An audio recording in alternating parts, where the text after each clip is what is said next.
అది ఆంధ్ర తెలంగాణలో ఏషియన్ సురేష్ మేము డిస్ట్రిబ్యూట్ చేస్తున్నాం.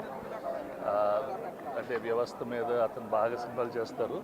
So we hope this is again a good thing.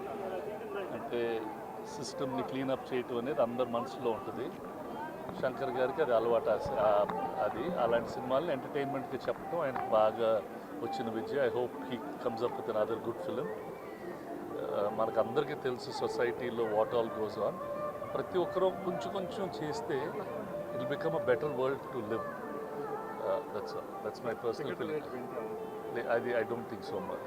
That's not ఏదో ఉంటుంది కానీ that's not the effort. Ticket rates నార్మల్గా government is not made a big problem. వాళ్ళకి ఏది కావాలంటే చేసేసుకోవచ్చు అని చెప్పారు వితౌట్ ఎనీ ప్రాబ్లం. దానికి ఇది సింప్లిఫై ద జియో అని మన పవన్ కళ్యాణ్ గారు చెప్పారు. ఫ్యూచర్ అది పెద్ద ఇష్యూ కాదు.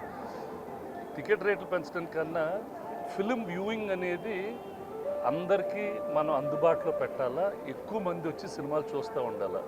It is one of the cheapest entertainment and it is the best community. అంటే ఒక ఆనందం అందరు ఫ్యామిలీస్ని. ఇప్పుడు చాలామంది ఆడియన్స్ థియేటర్స్కి రావటం లేదు. మేము నిర్మాతలుగా అలాంటి సినిమాలు తీసుకొచ్చి వాళ్ళని తీసుకురావాలా. We have to keep it affordable for them and అది ఒక మంచి ఎక్స్పీరియన్స్కి క్రియేట్ చేయటం is the most important thing. అప్పుడే సినిమాలు సర్వైవ్ అవుతాయి, థియేటర్స్ సర్వైవ్ అవుతాయి అండ్ ఆ బిజినెస్లో చాలామందికి ఉద్యోగాలు కూడా ఉంటాయి.